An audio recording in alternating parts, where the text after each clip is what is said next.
Ghost Tactical Production Studio, welcome to Tactical Tuesday, streaming live on YouTube and simulcasting as always on GunChannels.com. To check out our entire lineup of videos, podcasts, and live shows, please visit our website, www.ghosttacticalproductions.com.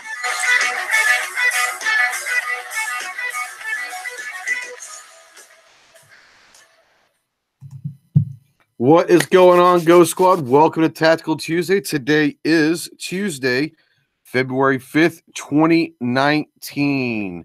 And we are live, as always, on YouTube.com and simulcasting on GunChannels, as we always are. If you guys don't know what GunChannels is by now, then I really can't help you.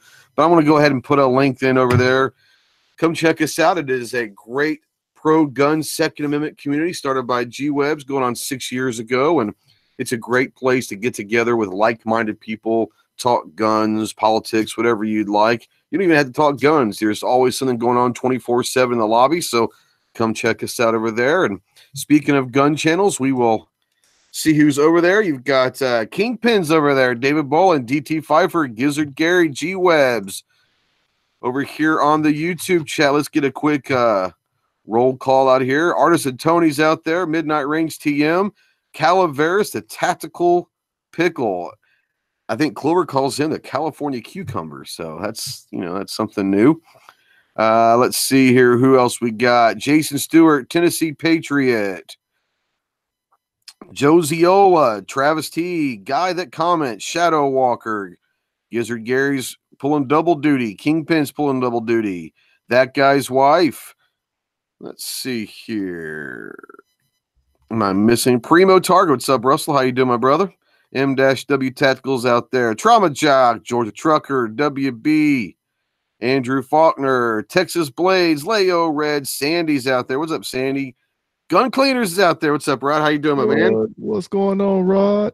So if I miss you, I apologize. We're going to get it kind of going, and we might do a little mid-show roll call or something like that. But what we want to talk about tonight is how we as consumers kind of shape the industry. And it sounds crazy that we talk about politics running the industry and all that. And to a certain extent, that very well could be true.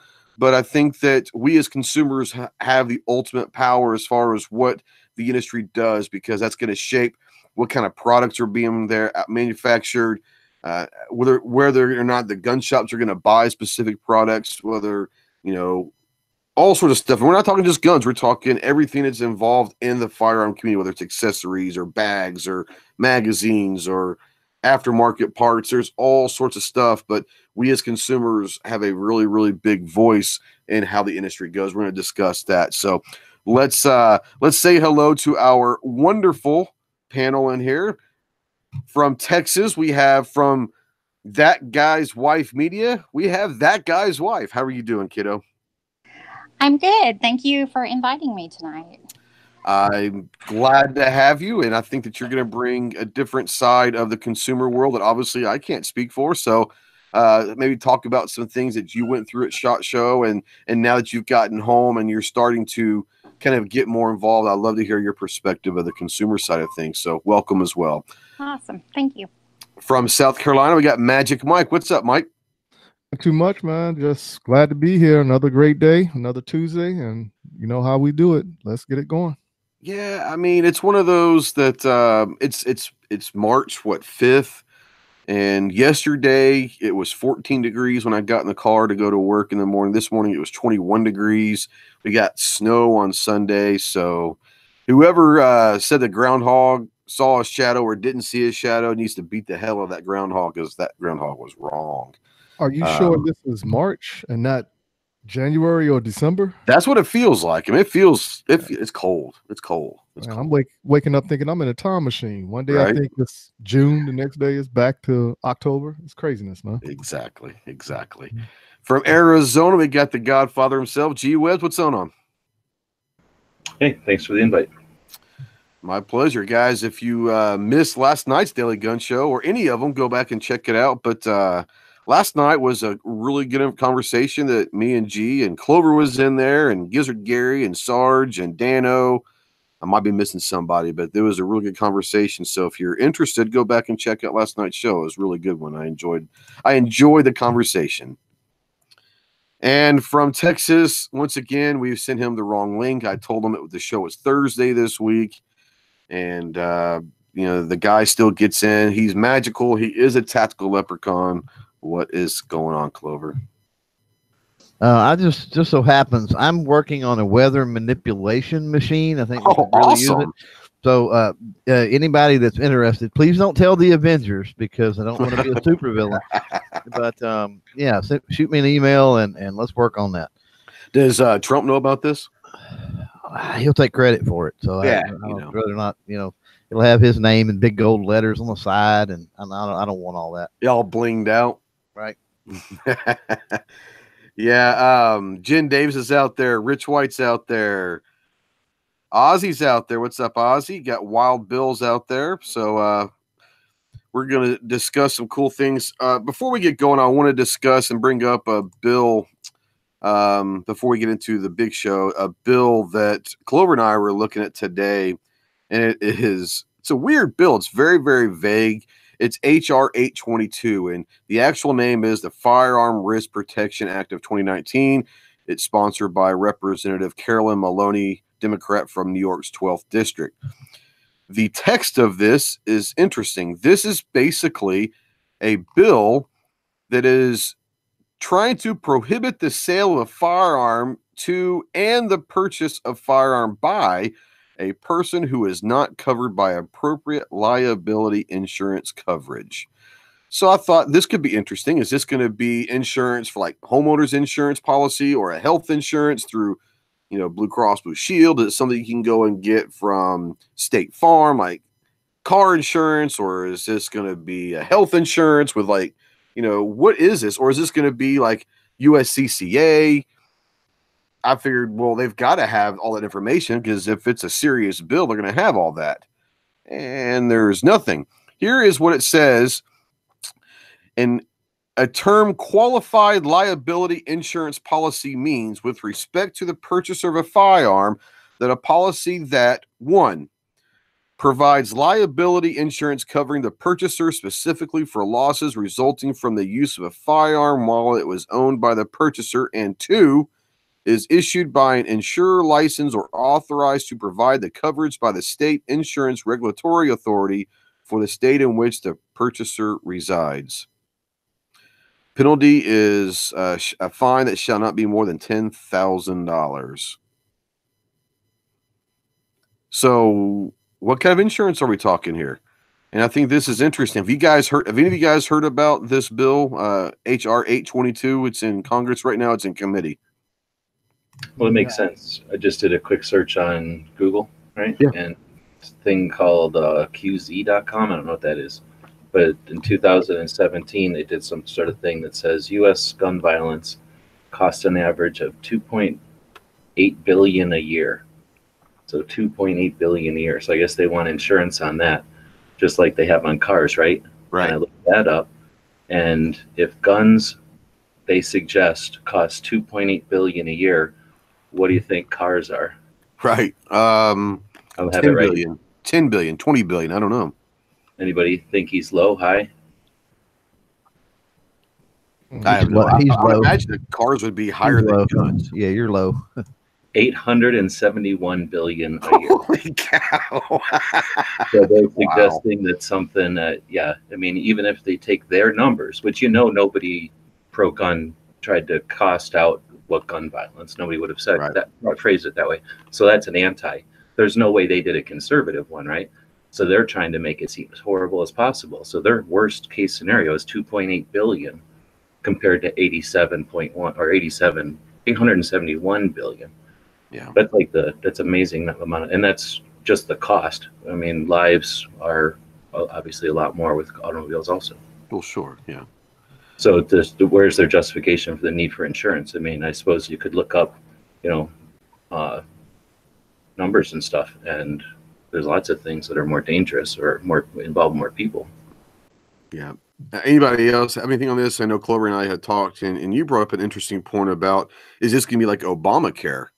where it's almost mandatory that obviously if this bill goes through to be law, it's going to be mandatory for you to provide proof of liability insurance before you can purchase a gun.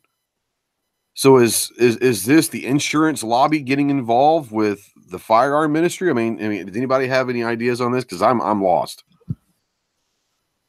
Yeah, it could be, but I don't see it. I mean, for the most part, the insurance industry tends to stay away from firearms. It's fairly difficult to even get riders and things like that into your homeowner policy. So I can't see them wanting to get in on this, because I mean, let's face it, they're going down a route here of dealing with liability, obviously, and you know, the insurance companies get involved. Where can they fall within that liability? And they see how volatile I think this is going to be. Three things I think that for me that stick out with this. First of all, unlike a vehicle. You buy a vehicle, you set it in your yard, and it sits there forever, and you never drive it down the road. Therefore, you never register it. You never do anything with it. You just own it, right? Let's say you go buy a classic car and just stick it in the garage. You don't have to have insurance on that car. So why do we have to have insurance to go buy a firearm? Because that doesn't mean it may forever be a safe queen. Why do I have to have insurance on that? So the premise and the precedent as far as wrapping all of that up in insurance goes, I don't think it's there. It's very, very, very poorly written bill. With that said, there's two things I think we have to watch out for. Number one is them consolidating this in with another bill somewhere. Yeah. Yep. That's they've done it. They've done it in the past. No reason to suspect that they won't try that again. And then the second thing, you notice the HR number? Notice it's HR 822. Yeah. So was National Right to Carry back in 2011, 2012. It was 822 as well. Yes, sir. So we've got to pay particular attention when people are out there Google searching, and when we just mention the number on a bill and that sort of stuff. We've got to be really careful that people are educated enough that they pay attention to what bill they're actually looking at, because for a long time I've contended this, because I've seen it with my own eyes, how they obviously recycle numbers from session to session. Yes. And they will often recycle those numbers in a way that can be misleading, and they do it on purpose. And I think in this instance, I think they've done that. I don't think it's a coincidence that National Right to Carry some years ago was 822, and then now this anti-firearm legislation is 822. Oh, there's no doubt, because if you just Google HR 822, you know, you can come up with 116th Congress. It might come up as 115th Congress. The average person may not know that we're on the 116th Congress right now. And we know for a fact that last week when they introduced the combination bill of HR 8 and HR 1112, that combined bill was then HR 145, which was the next sequential in line. So the fact that there's an HR 822 is telling you they specifically chose that number. So I didn't even think about that until you said that, but that's exactly what happened. They went back, and if people Google 822 and don't realize that they're looking at the 113th Congress versus the 116th Congress, they're going to say, hell yeah, I'm for that, you know. That's a really good comment. So make sure you're aware that we're in the 116th Congress right now. Anybody else want to touch on this? Or Mike, you have something? Yeah, I was going to say I wanted to touch on it a little bit, because even when you're sitting there and you're talking about it and you're saying like they're possibly requiring people to have insurance to make a purchase. I mean, think about that. Will almost go back into like the national registry.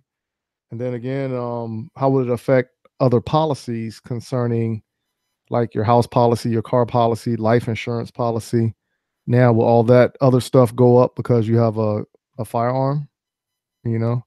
Yeah. So it just sounds kind of sketchy. I think it's very sketchy in a lot of ways, but the biggest sketchiness is the way this bill is written. It's an absolute travesty of a bill. And these are people that are thought to be good minds, that we represent, you know, we elect representatives that we hope reflect an intellectual and logical side of that district. And Carolyn Maloney of New York, I mean, no offense, but a ninth grader could have written this bill. It was terrible. So anyways, Arminthia, do you have anything on this, or do we want to move on? I think y'all covered everything that I would say. So okay. All right. Well, let's move on to the topic of the night, which is the consumers and how we as consumers can shape the gun industry. And obviously, we can shape all industry. It's called capitalism, and I think Tony brought that up out there, and that's very, very true. But as far as the gun community, gun owners can be very, very fickle on who they do business with, depending on the political stance we've seen from many companies. And, you had Springfield and Arms and Rock River a couple of years ago. And obviously the latest with EOTech and Benchmade and all that is we're going to boycott, but we do shape how the industry decides to do things. So, but I also want to talk about, as far as a consumer, why we buy the certain things that we buy. We all have our own problems, and we all not problems, but we all have our own interests, and we all have our own reasons why we look for certain types of items. So I want to kind of talk real quick and run through the room. I want to start with Arminthia and bring you in here and say, when you're looking as a consumer to buy a product related to the firearms, are you looking for, what exactly are you looking for? Are you looking for something that's aesthetically pleasing, or what's the thought process that you go into when you look into purchasing an item, gun, backpack, whatever it is? Honestly, I've not actually purchased a gun yet. I'm one of those lucky people that if I want something, I talk it over with my husband. He does buy firearms without me. You're kidding. You're kidding. But that being said, I mean, he actually listens to what I have to say. So there's a difference there too. I can tell him what I like, what I don't like, and we're actually able to discuss those things. And he knows better than I do. So he can bring several things in and me try them and be like, no, I don't like this. I do like this, but now I like this in this, but not in this. And then he gets into the whole look of it. Like if these are both, like 9mm, because, oh my God, he's got two that are almost identical, other than the fact that one's beautiful and the other one's not. And the one that's beautiful, I absolutely love. But obviously I couldn't carry it. But as far as accessories and things like that, it depends on what it is. I was looking, this story. I do know this story. I was looking for a backpack. I have a backpack, but it didn't have the whole Velcro thing on there. And when you start looking at backpacks, I'm sorry, everything is meant for guys. It's the different colors in green and the gray and then the black. And I mean, it's just tan. I mean, it's just bleh. For me, I'm not tactical, but I want a tactical backpack because I finally got the whole aha of what the patches are for. Yes, I had an aha moment. Because it took me that long to figure it out. It's like, really? What? Really? I mean, my husband has this whole freaking collection of them, and we're constantly having to, make patch panels and stuff. And I'm like, what is this all about? And when I finally got it and I wanted a backpack, I wanted a pink backpack because I want something that is girly. I want something that's me. It's no different than me making my own ID badge holder for SHOT Show. I wanted something that was girly. Everything I saw was ugly. They're just so bleh. And so I want something that speaks to me. And so I Googled backpack, pink tactical backpack, and Voodoo Tactical showed up. You're okay with me using their name and all, right? Go for it. I got no problem. I throw people on the bus all the time. Okay. Voodoo Tactical came up though, right? And so I was like, oh, they're here at SHOT Show. And I figured out, and of course it took me a little bit to find them, but I found them. And when I went in there, I was able to walk through their entire booth, which was kind of big for a booth at SHOT Show because there are some that are really big and some that are not. I was able to walk through their entire booth and take photos with some of their girly backpacks. And not a single person spoke to me. Not a single person. And there were like at least 8 or 9 people standing within this booth with these badges on. I mean, come on now. That worked there. Seriously. And most of them were talking to each other.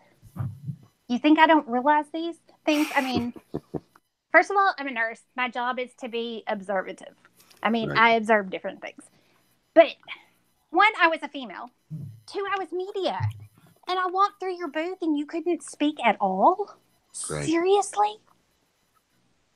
And then I posted that video because I actually, the whole point of me going down there, because those backpacks were like $70-$80. Okay? So if those backpacks are $70 or $80 and that's my money that I'm spending on that, I have questions. I want to make sure it's what I want. If I'm spending that much money, it better be what I want. Okay? Right. So I posted my little rant video and I got a response. Yeah, you did. But it was basically, after you read through all this, it was basically, oh, just go check it out online. What the crap?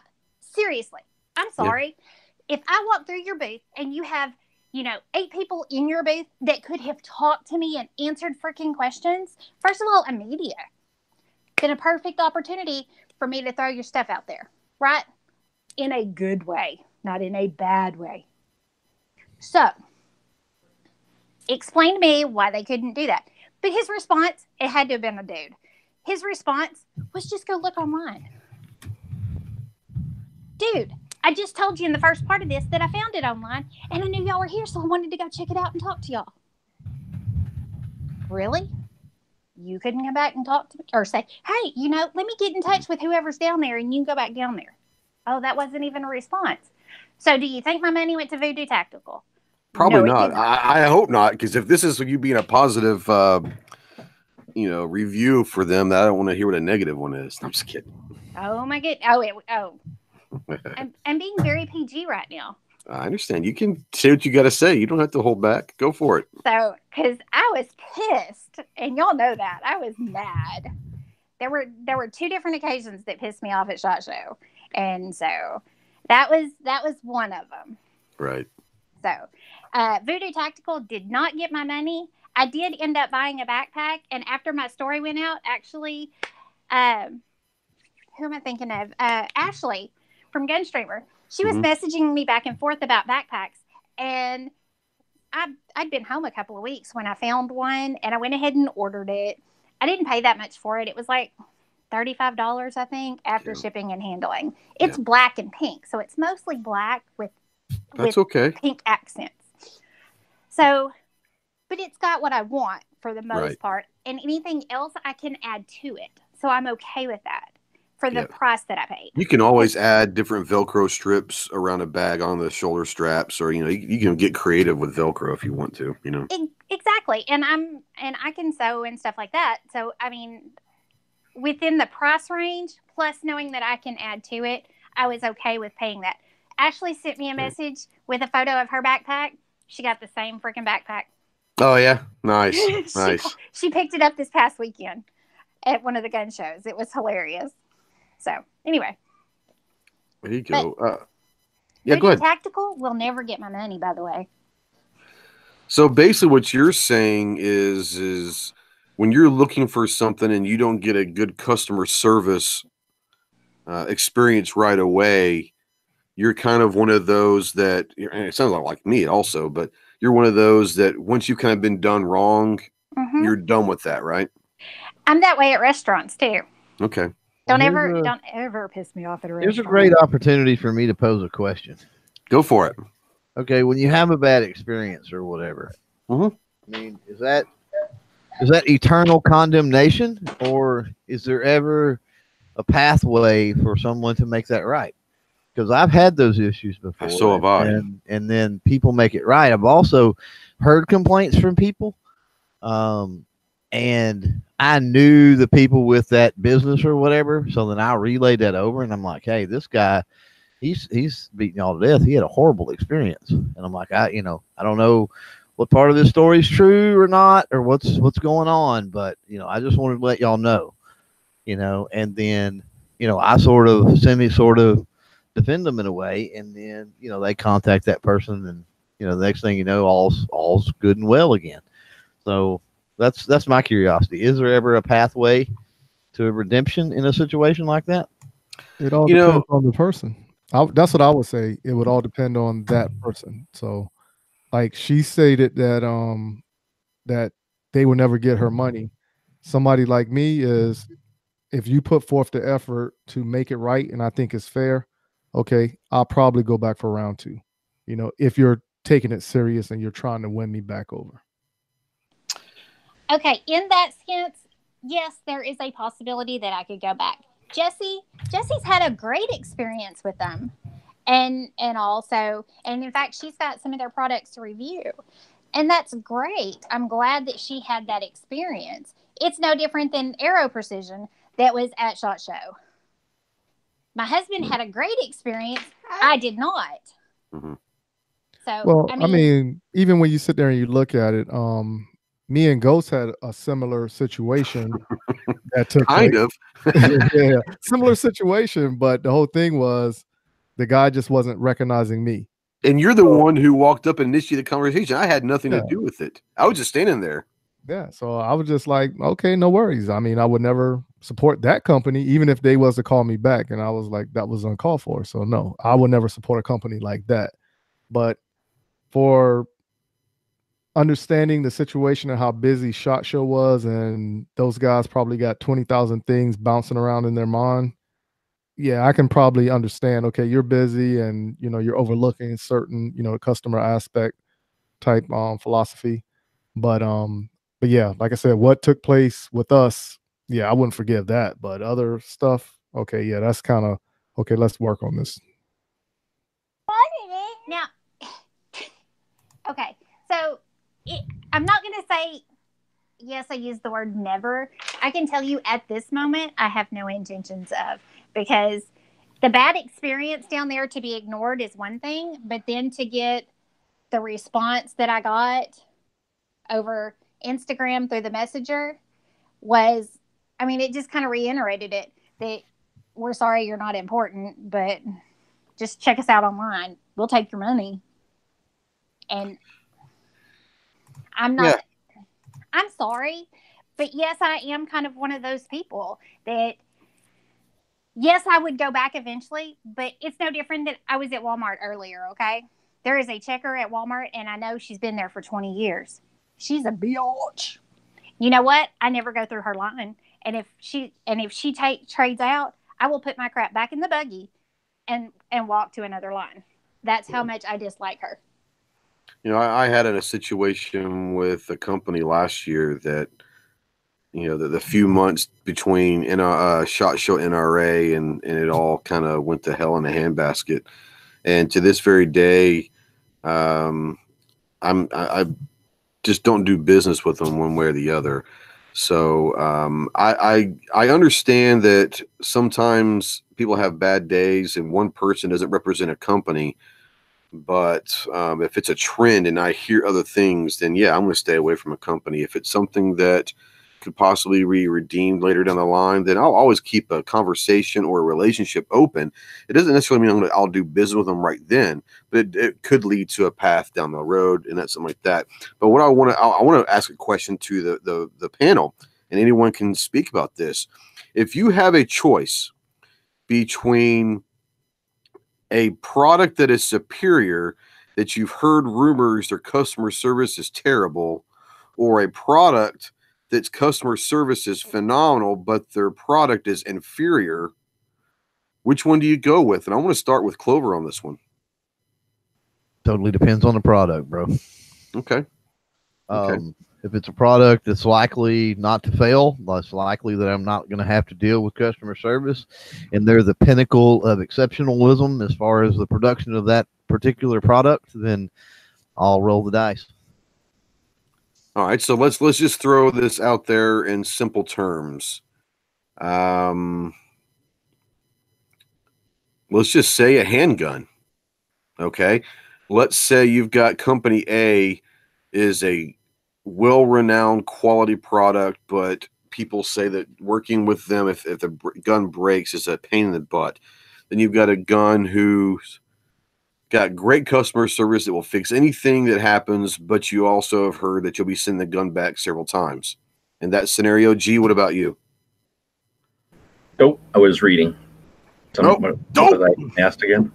All right, so you've got, we'll talk guns here, handguns. Company A is a great product, world-renowned, quality product, but if you have issues with something, for years and years, you've understood that the customer service is terrible. Okay, then you got I wasn't going to say anything, but but then you've got company B, who they say this customer service is great. They'll fix anything. They'll stand behind their product. But you've also heard that there are people that have sent their gun back 2 or 3 times because something has been wrong. If you have to choose one of those two, which one do you choose? Well, I don't want to be the guy who splits hairs, but it depends. If it's a gun that matters, I'm going with the first. Because if you have a gun that works and they have bad customer service, who cares? Because the gun works, right? So very slight chance you're even going to need it. The other way around, there's no way you're going to risk your life on a gun that might not work and that hasn't been proven. And that it obviously isn't a great design if it's flawed. So I would say if it's something else, if it's a unique gun or a collectible or a fun recreational gun or even a sporting gun, right? Hunting gun, then I can see it being the other way because there's all kinds of reasons to buy a gun other than reliability if it's not life critical. Yeah. So kind of. So you would go with the quality and take your chances on customer service. If I had to choose, in that scenario, yeah. If I had to choose one, it would always be quality first. But I realize there's nuance to it for other things. Yeah. Mike, I want to bring you in, and when you're looking for products, what's more important to you? Is it cost? Is it feel? It doesn't have to be the handguns, but are you a person that first looks at cost or first looks at aesthetics? What's your first thing that you look at as a consumer when you're thinking about buying a product? First thing I look at functionality and do I really need it and will it help me in any type way, better or easier? After that, then I'll compare the cost. And if cost is an issue, then I'll try to find another means to mitigate the cost, of course. Sure. But if it was in that scenario like you were said, I don't know. It's a pretty tough one right there. It's all going to depend, like G said. Is this going to be a gun that's going to be your EDC, or is it something that you're going to go hunt with once a year? If it's my EDC, I'm taking a chance on bad customer service, and I'm going to go with the better gun. If it's something that I might use once every couple of years to go hunt with, then we're talking value versus how much I'm going to use it. But if it's something I plan on using all the time, I kind of go along with G's. I'm probably going to go with a higher quality and take my chances on customer service and hope I don't have to utilize them. Can I take the cheap way out? You can take whatever way you want, man.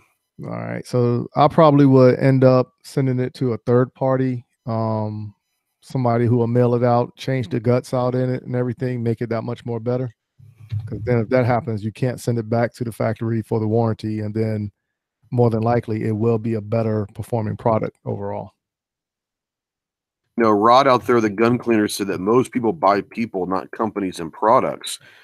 And I think that with smaller companies, that is very true. When you start talking about Smith & Wesson or Glock or Ruger or these massive companies, I think that, you know, very few of us actually know anyone at Glock or Ruger or Smith & Wesson to where we're going to go buy a product because we know someone that works there. So I think that on a smaller scale company, absolutely, relationships are 100% where it's at. I think that the customer service and having a relationship with those people are extremely, extremely important. But I think when it comes down to buying a Glock, I've never heard anyone say, you know, I'm going to buy that Glock over that Smith & Wesson because the people at Glock are just so much better. And I don't know. I mean, I'm not saying that you're wrong. I think you're right for a smaller company. Most definitely. Relationships are going to be the key, especially when you're starting out as a company.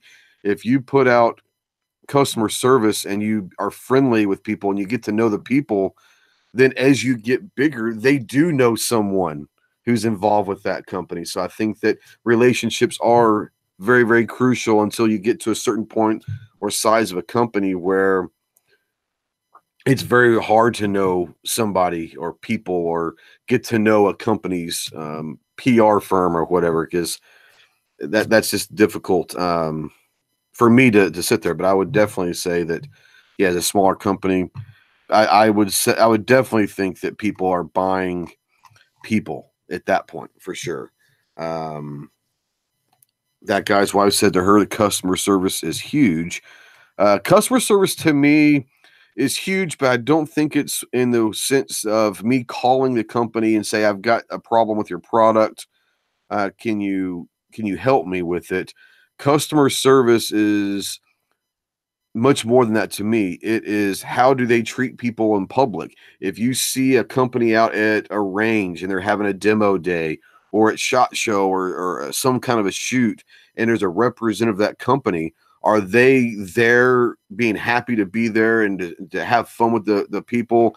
You know, when we're at IDPA shoots, a lot of times there'll be a Glock or Springfield Armory or someone representative there that is sponsoring that shoot. And they're there to have their products and all that. But, you know, someone will walk down the different bays and have fun and talk and all that and get to know the people. And then someone was sitting there on their phones like, I'm being paid to be here and I have no reason. So customer service isn't just about being able to send products back. It's about how they present themselves, because they do represent that company in the public. So I'm always watching people. I'm always reading people and trying to figure out that side as well.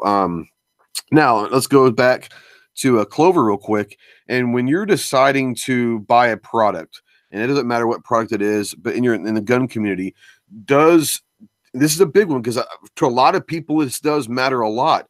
But does their 2A stance, their public 2A stance, mean anything when you are buying products? And I hate to put you on the spotlight. I'll answer that question too, so I'm not just throwing you under the bus. Hold on, I want to clarify. Is that like the Buffalo stance? It is a Buffalo. Sometimes it's the Weaver. Sometimes it's the isosceles stance, but there's different stances that you can get with your rifle or shot or handguns. But yeah, there's stances that they put in their publications. No, you jackass. No, just their public 2A stances and all that. Does that bring anything to you, Clover, or anybody else on the panel? For me, it's two different. For me, it's two different issues. Yeah. And it's simply because for the longest time now, I've worked on when you say two, we can put people in a box here with this all or nothing game. Right. And a lot of times playing that all or nothing game, the vast majority of that is speculation and perception. And so when I'm dealing with a washing machine or a dryer or a dishwasher or, something like that, that's not directly related to the industry. So, I like to put that in a box off to the side. Mm-hmm. Right now, if it is a company that they're blatantly lobbying for anti-gun legislation, right, that's one thing. But the whole they donated to some Democrat or something at some point, weirdness like that, again, that's all speculation and perception, and a lot of other things go into that. So, if it is a superior product for my home, easy to maintain, it just price wise, whatever it might be, it fits the bill, then I can get by those minor issues. Now, when we're talking industry, it gets a little more sticky at that point. Yes. If they're obviously, just like anything else, if they're actively lobbying, which there are a couple of companies been caught doing that, then yes. If they're not, then some of that to an extent can be overlooked. But I got to be blatantly honest in saying that most of the time, the companies that come out that they're donating to a Democrat, or they're chopping up guns for the police departments, or whatever some of the other things, they say something off the wall crazy 2A, or some of these more subtle 2A issues. most of them I don't deal with, and I never had any intentions of dealing with them anyway, to be quite honest. So maybe I've just got a good knack of dealing with companies that I can tell through what they do that they're not into nefarious activities like that. I don't know. Maybe I've just got a really good sense for things like that. Yeah. Anybody else want to touch on that? No. There's a lot of hate out there for Benchmade, and for, obvious reasons. Publicly, it doesn't look good, but I think there's probably, I'm not taking it for Benchmade by any means, but I think there are probably some things going on behind the scenes that, it is what it is. What's up, Off the X? What's going on, my man? Let me ask you this. Let's go to G real quick. And this will be for everyone, but I'm going to start it with G, then we'll ask everybody else. But G, I want to sit there and say, if you buy a product, whether it's boots or pants or whatever it is, and you have a positive experience, not only with customer service or that product, are you more likely to keep going back to that same product or company, or are you going to, next time you need another pair of boots, going to use some other method? Are you loyal to the companies you have good experiences with? It's a tough question, because but then the things I try to buy are rugged and like long lasting. So then it's frustrating, because like I've had my messenger bag for like 9 years. So if I would buy another one from them, but it looks like brand new, like it's nowhere near wearing out, and I really like it. So I would, but I just don't buy that many messenger bags. Boots, on the other hand, they wear out at least. Right. But again, I wear boots that, I've tried to buy boots made in the USA that last for a while, Bellevue, and they last for a while. But the thing is, I'm cheap, so I buy everything used, especially something like boots. Those costs, the boots I'm wearing now are $39 at a surplus store. Used, they're like $239 boots. Right. But man, if I had money, I'd be buying Bellevue all the time. And the same thing with like gloves or pants, stuff that wears out. So bring Arminthia in on this one real quick and ask you the same question. I'll phrase it maybe a little bit differently also, but have a good experience with, let's say, a backpack. Okay, since you talked backpacks, you had a good experience with customer service. You liked the backpack, but 2 years down the line, it's finally run its course. Are you more likely to go back to that same company, or are you going to go and try to find the best deal out there? With something like, say, a backpack, because we're talking a little as far as price wise, I would look at something a little different. If it didn't last me but 2 years, first of all, because it's not one that I'm going to use that much. So if it only lasts me 2 years, I've got issues. Right. Because I'm not clever. I do put my stuff up and take good care of a lot of my stuff. So, I mean, you just have to understand. I mean, I'm one of these clear box. My stuff goes put up, and I mean, everything's like neatly put away usually. So my stuff lasts for a while. However, say I had a really good experience with Celtic Celtic holsters. Mm-hmm. I had a great experience with Scott at Wanamaker. Even when I was waiting for my holster to come in, I mean, he would, I could message him, no big deal. Even after I got it, when I post pictures and stuff, he still comments on them. To me, that says a lot. So that I'm not going to outgrow that holster, but I may need another one for something different. That's definitely a company that I'm going to go back to. Mm-hmm. Because he treated me right. And it means a lot to me because I am that person. Now, I've got my new 1791 holster and stuff. Janet was absolutely amazing with me with this and stuff. And so if this works out, that would be a company that I would go back to. Just because, to me, that customer service and the way they've treated me as a female and being new into all this means a lot to me. That says a lot for who they are. Yeah, and I think that there's something to be said about that, because everybody has their own reasoning and their own values that they consider important to them when they're looking at products. and whether it's your body type and these products don't fit well for a certain body type or whatever, or being a female new to the media side of things and you're accepted and you're received well by a company, that's always going to make a very good first impression. Now let's bring Clover in, because speaking of holsters, there's a holster company that, speaking of Wanamaker, the last 2 times that you've been to Wanamaker, you've had a holster made right there. And is that because the quality of the holster, or because you know them, or because they do it right there? Or, you know, what was the reasoning for continuously going back to the same holster company? Because obviously you like them, but what is it about that company that you liked? Well, first of all, and it's somewhere in your question there, it does apply, which is what we're talking about, is loyalty. Yeah.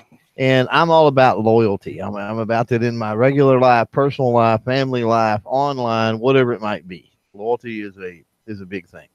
So yeah, if I'm treated right, if it's a good product, you know, all of that, then and we've had this conversation. You talked about you know, venture tactical and all that, and eyewear and earwear and stuff like that. And I'm like, I'm a Radians guy, always have been. And yeah, I can't get them on board as a sponsor or nothing like that, but I mean, I believe in their stuff. I love their stuff. It's priced right. I've never had a problem with any of it, you know, and I'm just really loyal to that brand. Unfortunately, I can't. That may eventually change. They could always tick me off at some point, I guess. So loyalty's important. I'll say that first. But yeah, as far as the holsters there, it was a progression, honestly. And the quality was kind of the end game. That come last, you know, after you've got one and it holds up and it does well and all that kind of stuff. Sure. What was appealing right off the bat, first of all, was the myriad of designs that they have out there.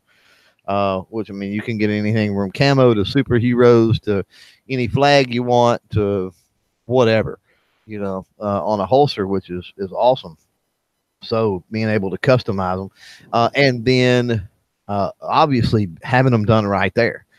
I mean, how many times can you have a custom holster made at a gun show while you wait? I mean, that's kind of a unique thing. And you know, if you have your firearm there, which the first one I had done, I didn't. Well, I take that back. I did have it there. I just didn't have it with me at the booth at that time. Right. And I had to take it back to the table, and I checked it, and it fit fine.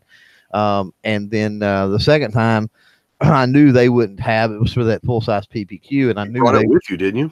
Yeah, I did, because I knew they would not have a blue gun for that full size. They would have the S. I think he had the SC, but he did not have the full size. And there's a little bit of a difference because of the barrel length and the way it rides in the Kydex. So the frame and all essentially is the same, except for the length of the slide, obviously. But that makes a difference where it's going to ride. And so, you know, yeah, I mean, I took it in, and both times, I mean, they did custom right there. He can, you know, set the angle that you want, set up the clips that you need or whatever on it right then and there. And you know, when you take it, I mean, it fits good, and it's ready to go. And then, like I said, the quality aspect come in a little later, to where they hold up. But I mean, unlike a true Kydex holster, unlike a hybrid, you know, or a leather, you know, there's really not anything to bend or get flexible or anything like that. So you typically are going to get a lot longer wear out of them. And what I was going to say about, you know, when you're talking about quality of products too, and going back once something wears out, there's been a lot of great companies go out of business because they put themselves out of business. They make such a good product that people buy it, and they don't have to buy them again. Never have to come back and buy another one. That's right. You know, so when you're talking to these companies, what I like to see is companies that do multiple product layers. That way, I really love item A and I bought it, but heck, it's going to last me 10 years. You know, what can I do to support these people? Oh, they've got product B and C and D and E. You know what I mean? Right. You know, it's interesting because, you know, that just shows me right there that after you bought that first holster, you had already made your mind up when you go back the next time that you're taking another gun. So that proves to you right there that when you took the gun with you, because you already knew, hey, if they're going to be there, I'm getting under their holster. So that just shows right there that, obviously you were impressed right off the bat and all of that. I wanted to send out a quick shout out. Rick out there, this is a $10 super chat. He says, Ghost, the super chat is to help you with your cause. You always help people. Simplify. Thank you so much. And this is still going to go to an organization that I've kind of had to get to know a little bit, but it's the American Stroke Association. So that's going to go to that right there. So thank you for that, Rick. I appreciate you very much. Let's kind of go to Mike real quick. I want to bring you in, if you can touch on any other stuff we've asked already, but I want to bring you in and anybody else.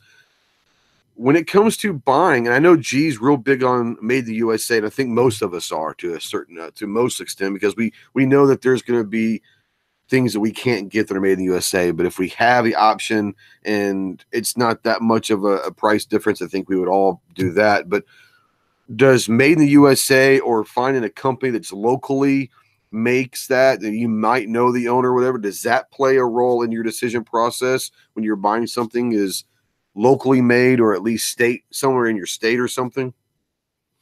Yes and no. Once again, depending on the product, more than likely if it's somebody I know who's selling whatever from a different country, if it's a product I want, I will support that person because I'm still helping out an American, buying the product. But it all depends on interests and what the product is. Again, that's what it goes back to. Yeah. The reason why I asked that is it's interesting because last year at SHOT, not in 2018 of SHOT, I was down in the dungeon and came across a holster company, and they actually are from Arkansas, and it's called Klinger Holsters. And I think you guys, they've really kind of blown up. So a lot of people will probably know who Klinger Holsters are.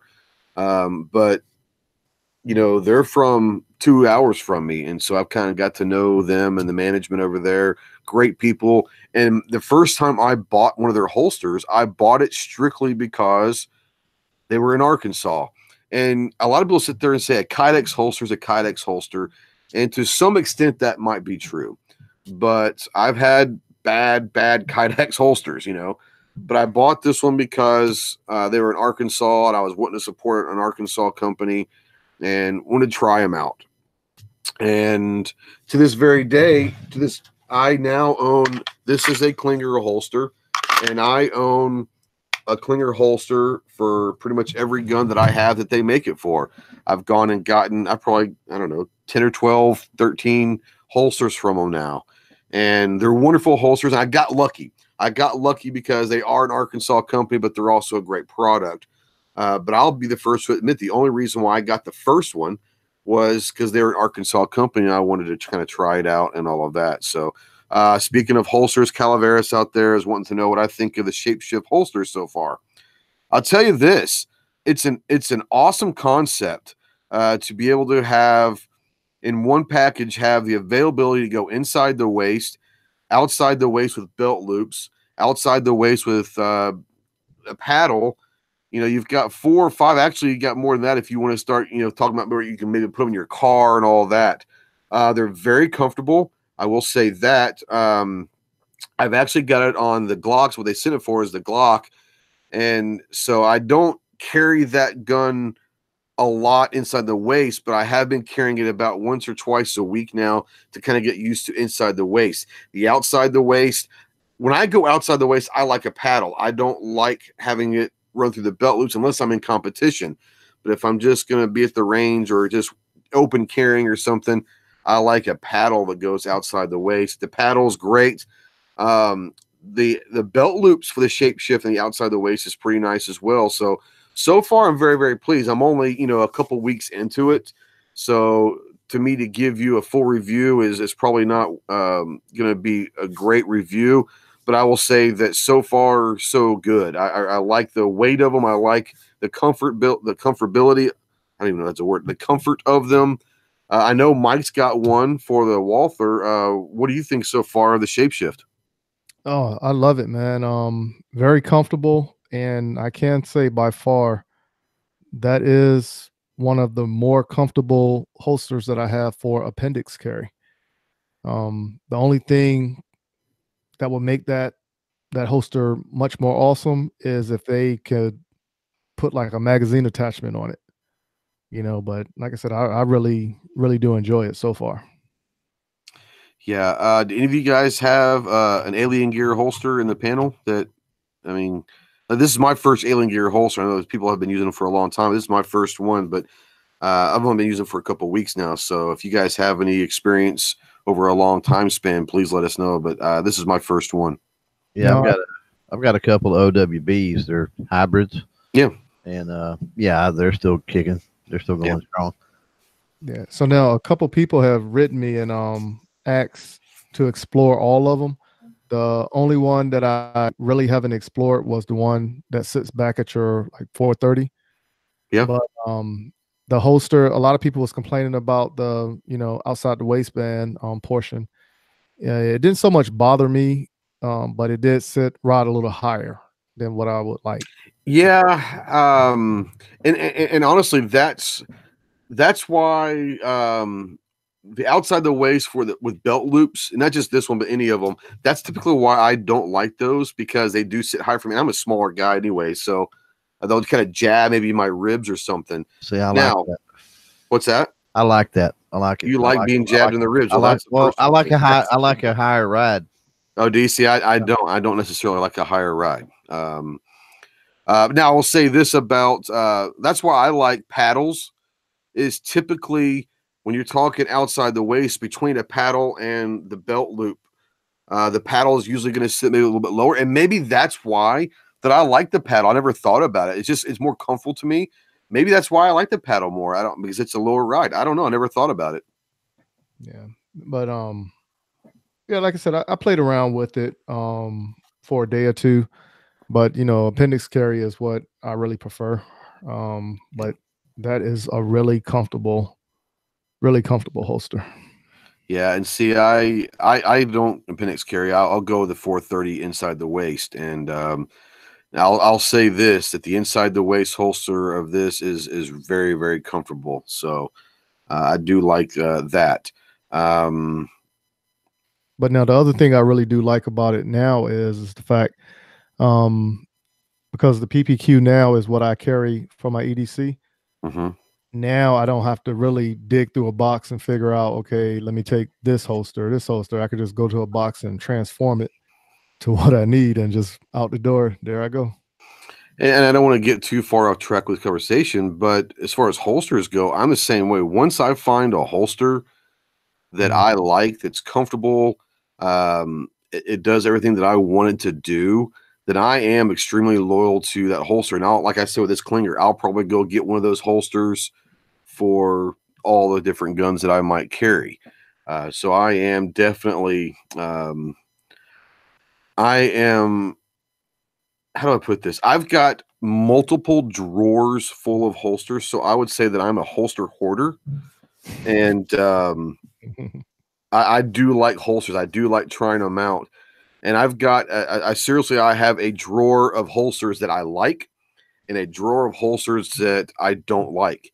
And I got a third drawer that's just miscellaneous that I don't even know if I like them or not. It's just, I've got so many of them that I don't even think about it. But I do have a holster drawer that is holsters that I like. Sometimes I'll rotate them in and out. But for the most part, once I find a holster company or a holster style that I really enjoy, especially for my EDC, especially for that, I tend to stay with it. It's just one of those. I'm a loyal person. I am one of those people that once I find a company that I like and a product that I like, as long as it's reasonably priced, in comparison to their competitors, I will stay with that company for as long as I can. And especially, and it's not just the quality of the product. If it is, customer service is involved and all that, price to me, depending upon what it is, If it's something that I don't want to be cheap on, then obviously price is not a factor. If it's something I need and I have to go spend $150 on it, then I'll go spend $150 on it. But if it's something that I can get something that's going to work just fine, that I don't necessarily rely on for my life, then I'm probably looking at price first. And once I find a price point of goods and then that price point that I'm looking for, then I'll go and look at each individual products and see what kind of 3 or 4 or 5 stars, what are they getting? Are they getting 1 star, are they getting 3 stars or whatever. I'll do that. But if it's something that is not life, my life doesn't rely on this, my first thing that I'm looking at is price. And I'm a cheap bastard, and I'm the first to admit that. I will save money when I can save money, but I will also spend the money when I need to as well. So it's kind of about that time. We're going just a little over an hour, and we're going to kind of start closing the doors here. I want to say thank you to everybody for watching. I've got some things we want to talk about real quick before we head out, and that is the 2A patch batch. And I put a link out there earlier, and I want to go ahead and put the link out there again. And I don't know, I'm sure G and Clover might have already done it as well, but I'm going to go ahead and put another thing out there. This is a program that I'm excited to be a part of, and thanks to G West for having the idea.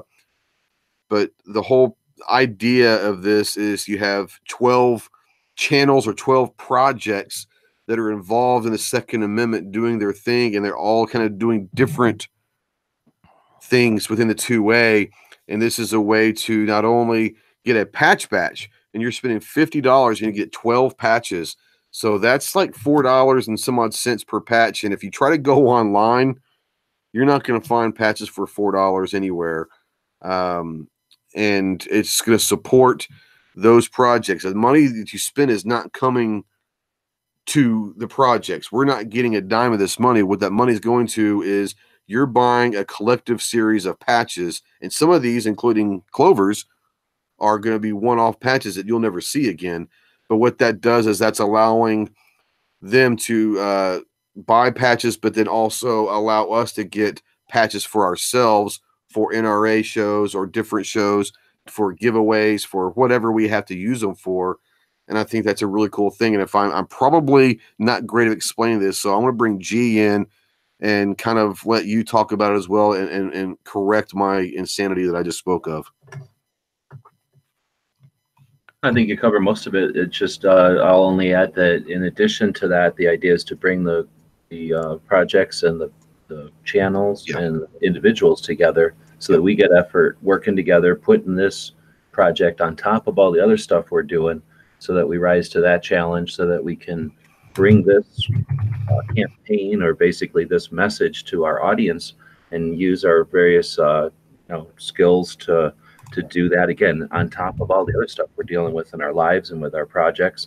And that effort hopefully makes us stronger. And when we have efforts like the bump stock thing, or better yet, the Q&A period that we had back with the ATF, asking people's opinion on the upcoming decision on the bump stock, ideally we get stronger at working together. Our audience becomes more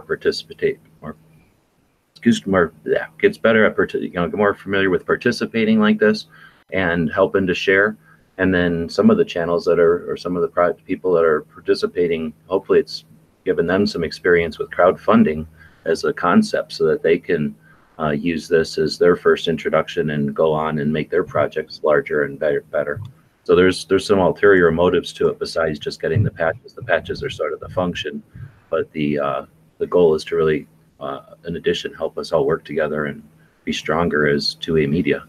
And then ideally, we're building this as a structure so that we can repeat this. Maybe flip something else in there besides patches, stickers, or something, and then change the number of groups or add to the number of groups. But again, to do something that gives us a way to unite and raise funds and empower audience. And it's like I said, getting together, and we got together. You had a 2A workshop, I would say a month or two ago, and that was the first time that I had met. This is before Shot Officer, but that's the first time I met Tony and Logan. And when I was at Shot Show, I actually got to spend it's gonna sound very bad, but I got to spend parts of the night or a night with Logan at a movie premiere. And we seen each other throughout the SHOT Show. We're like, hey, you going tonight? He's like, yeah, I'm going tonight. I said, hey, so we had a familiar face amongst a couple hundred people that we sat down. So the 2A workshop and getting like you said, getting creators together and getting different projects together that may not be aware of each other, and cross promoting, cross sharing the audiences, because that's the whole idea, is to get our message out to as many people as we can. And both Tonys are going to have different audiences than me and Clover and Mike and everyone in here. Obviously, Yuta's going to have a different audience and all these things. And yet by this, maybe some of these audience start getting to know other people. So yeah, that's the whole idea of the 2A, is to get the message out to as many people as we can. So go check out the patch batch. We've got a week from tomorrow is when it takes off, or actually ends. So go over there and like I said, it's a limited run on these patches, and it's going to be a cool thing. Clover, I know, has got a patch that he's not even going to tell people what it is. So the first time anyone's going to see any idea of the patch is when it's delivered to you. So you want to talk about that a little bit, or do you not want to talk about that? If you want to know what's in it, you gotta vote. You gotta go buy it. That's right. Yeah. I mean, I don't plan on publicizing the design at all. So now, once the campaign's over, I don't know, but I don't know. I mean, once that's over and it starts shipping, I mean, obviously you've got different pictures and things like that. So I don't know that we can keep it a secret the entire time, but certainly through the campaign period anyway. Yeah. And it'll be exclusive to this patch batch for sure. I'm not going to make any more outside of what we do for this. Right. I do want to say a quick shout out to the gun cleaners. They're out there. Rod, we met in Terry's shoot on Sunday prior to SHOT Show. Rod's a great guy. Actually introduced us to Charlie Melton and had probably a couple hours together. Me and Mike and Clover and Armentia and Brenda and everyone that was down there. Rod is the gun cleaners. If you guys haven't heard of them, go check it. I put their website out there. I'll put it again in the chat for you, the guncleaners.com, and talking about cleaning supplies and lubes and all sorts of stuff for the guns. They are phenomenal. I've used them. I actually have a video coming out probably. I think it's in the queue for next week sometime, but it is great. Yeah, G says that Clover Tech is making patches great again. MPGA. That's right. Let's go through the room real quick and talk about any projects that you want to talk about. Plug your channels, whatever you want to do. Let's start with Armentia. What you got, kid? Let's see. That guy's wife is having a logo contest going on right now. You are. If you haven't seen that, I've got a video with that, but I'll share it with you right now. First prize is $100. We've got first and second and third place prizes also, with a few little items. But That Guy's Wife Media is looking for a logo. I want a logo that I can use on my YouTube, on my GunStreamer, on my actual thatguyswifemedia.com, because I do have a blog going. Yes, you do. So I'm looking for something that will kind of say That Guy's Wife Media, and something that's basically 2A, something that's also has to do with learning. I haven't really put all those kind of ideas out there, but that's kind of been what's kind of going through my head right now. Because it's going to be about my learning process. And I know some of y'all laugh at me when I say something silly that I've learned, but for me, it's huge, because this is like seriously having to sit down and take a course and learn stuff. So, I mean, it's like going back to school. Like, It's a lot of information. So anyway, be sure and check that out. Also, Gun Gals Live will be live Sunday night, 8 p.m. Central Standard Time. And thank you so much for having me tonight. Oh, it's my pleasure. Thank you so much for joining, and you're welcome anytime you want. You're going to be put on the list now. So love to have you when you're available. I know that your busy schedule doesn't always allow it, but anytime you want to jump in, you're always welcome. Thank you. Mike, what about you? What you got going on?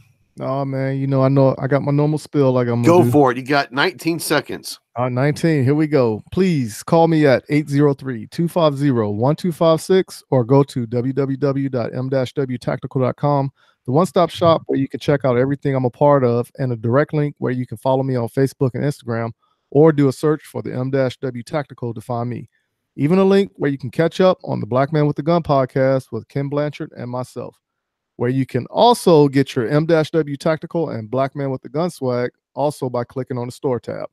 We also bringing back the LEO training campaign that you can donate to by going to gofundme.com/LEO training to put some officers in training for a year at no charge to the officer or their department. The M-W Tactical channel, where we do various reviews or conversations that we put out every Tuesday on GunStreamer, GunStreamer, and GunStreamer. And now we have the M-W Tactical podcast that we are going to put out every Tuesday as well. So if you don't like to watch the videos, you can listen to the same thing on the podcast. Go to the link on the website or click on the post that will be posted on the M-W Tactical Facebook page as well, or do a search on your favorite podcast platform. But most importantly, click on the Patreon button. I'm sorry, you done? 19 seconds, right? Yeah, something like that. Yeah. Okay.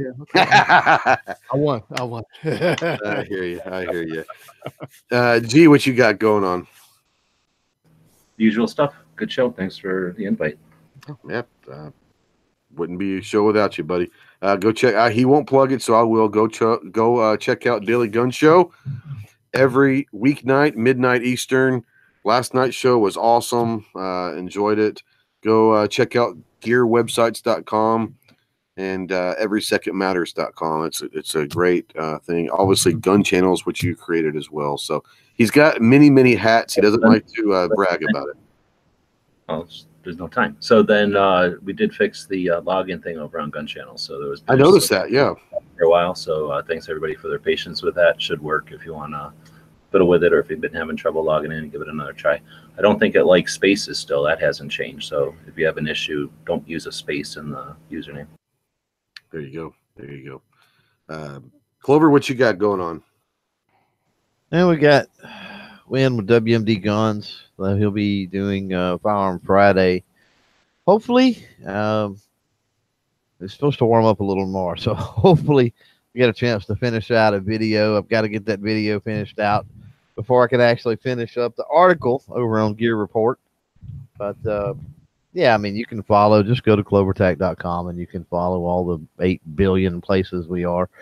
And then, yeah, speaking of patches, the patrons got to see the first Ranger Eye patch to come out of the molds. So I do have Ranger Eye patches being produced as we speak. So those will be available soon, hopefully. Yeah, thanks for coming on. I want to talk about a few things real quick.